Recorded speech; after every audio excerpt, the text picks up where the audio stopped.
Pessoal, então, agora, oficialmente, boa tarde, né?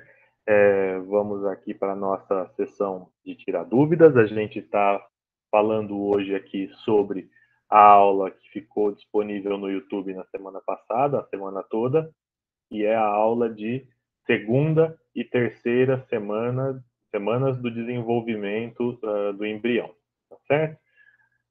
Eu vou começar lá pelo formulário e depois, se surgirem novas dúvidas aqui, vocês podem me perguntar e a gente vai trabalhando dessa forma, tá bom? Bom, a primeira tem só 3 dúvidas, deixa eu até dar um refresh aqui para ver se não chegou mais nada. Eu tô achando que a minha aula tá boa. 3 dúvidas. Vocês não estão assistindo, também tem essa possibilidade, eu sei. Ó, então vamos lá.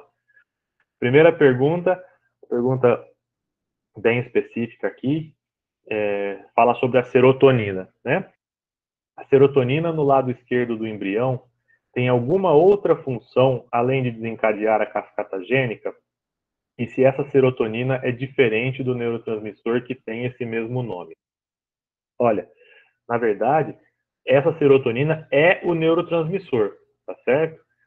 Ele tem essas moléculas, elas vão ter diferentes funções ao longo da vida, ao longo do desenvolvimento dos organismos, tá bem? Mas se você pegar ali no livro, ele até traz um exemplo. Eu não gosto de colocar essas partes de má formação, esse tipo de coisa. Eu acho que essa é a parte mais feia, mais triste da genética. A genética é uma coisa muito bonita, né? Mas se você colocar lá no próprio capítulo, na parte de má formação, de lateralidade e tudo mais, você vai ver que eles citam um exemplo de pessoas que fazem uso de antidepressivos que impedem a recaptação da serotonina. Eles podem induzir a uma série de problemas de má formação congênita justamente no momento em que o embrião estiver nesse desenvolvimento. É por isso que muitas vezes, quando você vê pessoas que fazem tratamento com esse tipo de antidepressivo, que trabalha com recaptação de serotonina, o médico já diz que não engravide. Não engravide enquanto estiver fazendo o tratamento. Faça junto um tratamento anticoncepcional, tá? Porque é exatamente o mesmo. Ele tem um efeito no cérebro, só que quando esse composto passar na corrente sanguínea, passa lá pela placenta, porque é uma molécula pequenininha e vai agir no embrião. E no embrião a serotonina está relacionada com a lateralização, tá certo? E a priori, até onde eu estudei, nesse momento do desenvolvimento mesmo, a serotonina tem somente esse papel mesmo de desencadear aquela cadeia ali do nodal para virar, para determinar, esse é o lado esquerdo e o outro é o lado direito do embrião mesmo. Também não consigo, eu fui atrás aqui, procurei, mas não achei nenhuma outra função para a serotonina nesse momento do desenvolvimento embrionário. Tá? Não sei se eu tirei exatamente a dúvida, deixa eu ler, acho que é isso. Tá. Bom, aí eu tenho uma outra pergunta, assim, ó, no livro fala que a ação combinada de moléculas de sinalização participam especificando os destinos da célula da camada germinativa. Você pode explicar como isso acontece? Ó, aqui é o seguinte, esse tipo de ação combinada, ele está falando dos diferentes produtos gênicos, certo? Então, veja, aqui, então, deixa eu compartilhar com vocês a minha tela. Ó, no próprio pedaço, quando ele vai falar da lateralização do embrião, ó, aqui, veja, se você olhar com cuidado aqui, então veja, o que está acontecendo é que a serotonina aqui está estimulando o nodal e o nodal vai fazer o left, o PITX2, para fazer isso aqui. Então, toda essa sinalização, ela é uma sinalização intracelular. Vocês Eu imagino que vocês devam ter tido esse tipo de conteúdo lá em biologia celular. Vocês deveriam ter tido a parte de comunicação e sinalização celular em biologia celular, tá bem? Então, eu vou pedir para vocês puxarem um pouquinho lá a matéria da professora Carla, que é logo no primeiro semestre que vocês têm isso, né? Logo de cara, já chega e já ganha uma biologia celular na cabeça. Mas, a grosso modo, você tem dois tipos dessa sinalização, né? Uma delas, quando a sinalização é por pequenas moléculas que passam por junções comunicantes ou que passam pela própria membrana e vão agir dentro das células, e você tem aquelas moléculas que são sinalizadoras que são maiores, né? Essas aí geralmente são proteicas e vão se ligar em receptores de membrana, e esses receptores vão desencadear a cascata gênica dentro da célula, tá bem? Mas, basicamente, essa pergunta aqui, ela está falando sobre, eu imagino que seja sobre a migração, porque a pessoa continua, né? Você pode explicar como isso acontece? As moléculas se ligam às células do epiblasto antes de passarem pela linha primitiva e por isso existe o mapeamento? Então, basicamente, é isso, só que não é uma coisa que vem de fora e liga na célula, tá certo? É uma coisa que você tem ali diferentes estímulos. Pensem que essas células, elas estão sempre expostas a ambientes diferentes. Então, pega, por exemplo, deixa eu compartilhar de novo aqui. Ó, pega, por exemplo,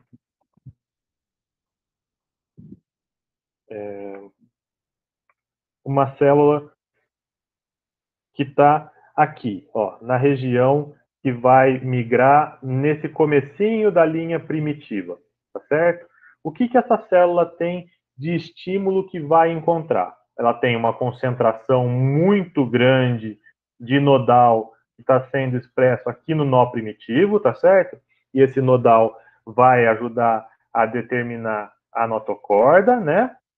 E o que vai acontecer na sequência? Veja, essas células da lateral, do mesoderma paraaxial aqui, ó, elas têm ainda um pouco de contato com esses genes que são expressos nessa região. Menos contato, mais contato, por exemplo, do que essas células que estão mais longe dessa região. Percebe? Então, por muitas vezes, o que vai acontecer é que você forma diferentes gradientes de concentração dos compostos gênicos, e esses diferentes gradientes vão determinar o que uma célula vai se tornar, certo? Tem um pedaço, se vocês forem observar depois no capítulo do livro, essa aula de hoje de embriogênese, que é quando a mesoderme começa a se diferenciar, e ali uma parte vai dar origem à vértebra, outra parte vai dar origem a músculo, outra parte vai dar origem à derme. O que vai acontecer ali? Você tem pelo menos uma meia dúzia de genes que está agindo ali. E como é que você determina se uma célula vira A ou vira B? Células que estão uma do ladinho da outra. Essa determinação, ela se dá porque você tem um polo de expressão desse gene, ele vai sendo expresso, e ele vai diminuindo a concentração desse gene conforme vai se distanciando desse polo de expressão, tá certo? E você tem outros polos de expressão de outros genes. E é justamente esses diferentes gradientes e como eles estão se combinando que vai desencadear a resposta daquela célula para ela decidir ou se ela vai passar pelo mesoderma paraxial, ou pelo mesoderma intermediário, ou pelo mesoderma lateral. Tá certo? Não sei se ficou claro. Quem perguntou se quer complementar?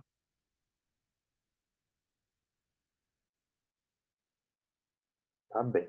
Então, vamos lá. Tem mais uma aqui. Essa pergunta é mais genérica. Então, aí, se a pessoa estiver aqui, eu vou pedir para ela me ajudar. Ó. Professor, fiquei com dúvida no slide 13. Não entendi a organização das células. Deixa eu achar o slide 13. 13 aqui. Deixa eu compartilhar ele com vocês. Eu vou pedir para quem tirou, estava com a dúvida tiver aí, se quiser me ajudar a compreender exatamente a dúvida. Tá por aí quem escreveu Oi, essa dúvida? professor, foi eu tive essa dúvida. Diga, meu bem. Eu tava com dúvida, acho que eu mandei do slide 13 e o do 11. Eu tava com dúvida no 11 e no 13. Acho que eu mandei do 13. Veio do 13 aqui. Eu mandei então só do 13. É que eu fiquei com dúvida nessa parte, que assim, tem a invaginação, mas é lá em cima, né? Uma coisa assim, daí vai passando, as células vão passando e tal, e aí chega no nó primitivo, né? E aí essas células, eu não entendi muito bem o que acontece depois dessa parte do nó primitivo mesmo. Tá bom, vamos lá. Ó, deixa eu voltar aqui. Esse começo, ó, aqui, acho que o principal aqui é você perceber que nesse ponto a gente está trabalhando com dois cortes diferentes para observar, tá certo? Então, nesse aqui, eu tenho o meu disco embrionário, tá? E eu fiz um corte e eu estou mostrando ele para você de lado, assim. Então, a gente está observando, veja, ó, aqui é a região caudal do embrião que nós estamos observando, tá vendo? O nó primitivo está aqui, a linha primitiva, teoricamente, está se estendendo para cá, e a região cefálica desse embrião é lá na frente, lá para lá. A gente não está vendo ela, tá certo? Quando isso vai acontecendo, você vai tendo a migração das células do epiblasto aqui por este lado. Aí algumas vão substituir as células do hipoblasto, virar endoderme, e algumas vão preencher esse espaço aqui e vão virar mesoderme. Aqui, e as células que migrarem pelo nó primitivo, tá certo? Essas vão formar a notocorda. Bom, essa outra linha aqui, o que eu estou fazendo? Imagina que da outra vez a gente estava olhando por aqui, agora eu estou passando um corte no meio dele e eu estou virando o embrião para você. Então, você está vendo exatamente o mesmo fenômeno, tá? Só que de um ângulo diferente. Então, é como se a gente tivesse, aquela outra imagem que eu estava mostrando para você, é como se a gente passasse um corte aqui, assim, ó, e aí eu pegasse esse embrião que está assim e virei ele para você. E agora eu estou olhando ele de lado. Então, o que você vai ver é que nesse corte, como ele está exatamente aqui em cima do nó primitivo, a gente está vendo o espaço para as células migrarem, tá certo? Para as células da notocorda, e a nossa linha primitiva ela ficaria por aqui. Então é nesse espaço que as células do epiblasto estão migrando aqui pela linha primitiva, e aí elas fazem essa movimentação, migra e vai para a parte lateral e frontal, tá certo? Não sei se é exatamente essa a dúvida, mas Era mais ou menos isso. Eu fiquei muito parecida com o que a Laila falou, acho que foi a Laila que não sabia muito bem formular. Mas era isso, eu acho que meio que a direção e aonde que ia, sabe? A célula. uma coisa que a gente tem que tomar cuidado, e isso o livro não traz, esse livro ele é muito bom no texto, mas ele traz algumas figuras sem explicar direito, é que por vezes a gente está olhando o mesmo fenômeno por ângulos diferentes, por cortes diferentes do embrião, tá certo? Então, se vocês olharem depois, assistirem a aula que a gente fez, que é a aula que ficou online agora, da embriogênese, tem horas que a gente está olhando esse ângulo aqui do embrião, quer ver? Vou mostrar de novo. Tem algumas vezes que a gente está olhando um embrião por esse ângulo aqui, tá certo? Então, por uma visão lateral, aqui vai ser a cabeça, aqui vai ser a boca, aqui vai ser o ânus, tá certo? E por outras vezes a gente está olhando por cortes assim. Olha, a mesoderme vai migrar para lá, a ectoderme vai migrar assim, a endoderme vai fazer assado, tá? Então, eu tentei na aula puxar toda vez que a gente mudava o ângulo de visão do embrião, eu tentei puxar um pouquinho para vocês, mas não é uma coisa trivial. Agora, uma coisa que eu percebi que tem ajudado, eu tenho colocado lá no E-Disciplinas os vídeos bônus, tá? Esses vídeos bônus, eles são curtinhos, 2, 3 minutos e tudo mais. Mas esses vídeos bônus, eles são animações. Então, como não é uma coisa estática, porque uma das dificuldades de trabalhar com essas coisas estáticas, principalmente em embriologia, onde essas porcarias dessas células migram, tá certo? O que acontece é que, assim, num primeiro momento você está vendo aqui, aí você tem que imaginar que aconteceu, porque a próxima imagem já é um recorte futuro. E aí você não viu a célula migrar, você imaginou, tá certo? Então, assistam a esses vídeos bônus, porque eles mostram o processo mecânico de movimentação mesmo da célula e para onde elas vão. E aí depois, vou te dar uma outra dica. Eu acho que é mais fácil você assistir os vídeos bônus e depois assistir a minha aula. Porque aí você já tem a figura da movimentação na cabeça e eu encho com detalhe depois, tá bom? Acho que fica mais fácil fazer assim. Mas eu não achei os vídeos em português, tá? É um site muito que eu achei no YouTube, é um canal muito legal de animações médicas, mas infelizmente está tudo em inglês, tá bom? Mas assistam os vídeos bônus porque eles realmente dão essa noção temporal das coisas que estão acontecendo, tá bom? E mesmo se vocês olharem, mesmo a aula da semana passada sobre a terceira semana de desenvolvimento e a aula de hoje, que vocês vão assistir hoje, ela também começa na terceira semana de desenvolvimento. Então, assim, é uma coisa mais ou menos concomitante. Vai estar acontecendo a gastrulação, vai ter a migração das células, mas você já vai começar a ter formação de tubo neural, você já vai ter a mesoderme da parte mais cefálica, já vai estar começando a se diferenciar. Então, é tudo uma coisa meio síncrona, assim. Não é, espera esse acabar para começar o outro. Cada um vai fazendo o seu papel, tá bom? Pronto, eu posso Oi. tirar uma dúvida, duas dúvidas, na verdade. Opa! Vou ligar a câmera aqui. Só que assim, Pro, eu não sei fazer, eu não sei formular a pergunta certinho. Vamos ver se Porque a gente consegue. a sua aula foi muito boa, mas é muita coisa. Tipo, não você, biologia mesmo. Aí eu fiquei com duas dúvidas. No slide 11, que eu quero perguntar, eu não entendi muito bem como que a vesícula vitelínica e o epiblasto se separam. Eles se separam só porque, só não, né? Porque as células mesodérmicas, elas se aderem à vesícula, e aí, tipo assim, elas meio que empurram uma das outras, tipo, empurra as duas paredes. É isso? Como que é? É mais ou menos assim, ó. Ó, como se você tivesse duas folhas de papel, tá certo? Uma em cima e uma embaixo. O que vai acontecer? Quando as células começarem do epiblasto, começarem a migrar para baixo, inicialmente elas vão entrar, e aí esse espaço que era muito fininho, lembra que era você tinha uma pequena cavidade ali só, esse espaço começa a aumentar. Eles vão preenchendo, literalmente elas vão enchendo aquele espaço e isso vai aumentando de tamanho. Como que isso vai aumentando de tamanho? O hipoblasto vai sendo substituído pelas células que estão migrando para formar a endoderme, e essas células vão aumentando muito em número. Então, você vai crescendo o tecido, e nesse crescer do tecido, muitas células que vão virar mesoderme também já entram, começam a migrar, e aí elas vão ocupando o espaço entre os dois folhetos embrionários, tá certo? Então, ela literalmente enche aquele espaço.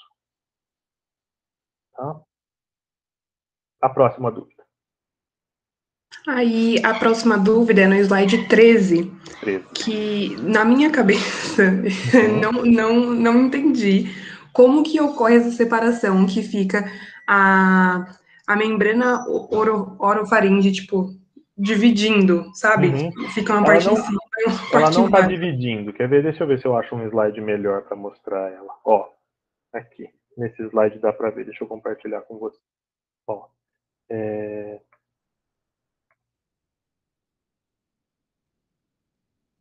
aqui. Perceba que aqui, peraí que clica 1000 janelas. Ó, ela é só um pedacinho Ó, minha membrana orofaríngea está aqui, ó. Ela é só um pedacinho aonde a endoderme e a ectoderme se juntam, tá certo? E nesse espaço, a mesoderme não preenche o espaço entre elas.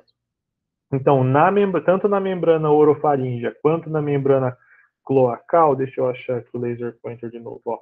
Tanto nesta região aqui, quanto nesta região, você tem mesmo as duas membranas, a ectoderme e a endoderme, uma ligadinha na outra. O que dá a impressão de que ela está separando é porque aquele corte que a gente está observando, veja, como ele pega a notocorda, ele corta esse embrião nesse sentido aqui, ó, exatamente aqui.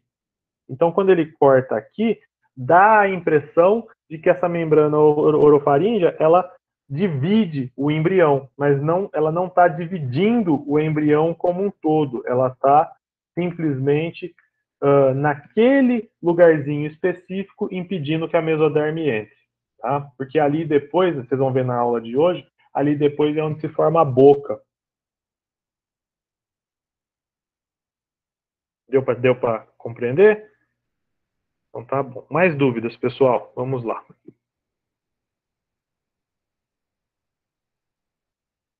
Não tem dúvidas? Tudo bem. Pô, acho que vocês mentem para mim, mas tudo bem. Vamos lá. O grupo do seminário está por aí? Sim. Testaram? Aham. Então vamos fazer o seguinte, ó. Eu vou parar essa gravação para gente separar os vídeos depois, porque, né? Vou parar aqui.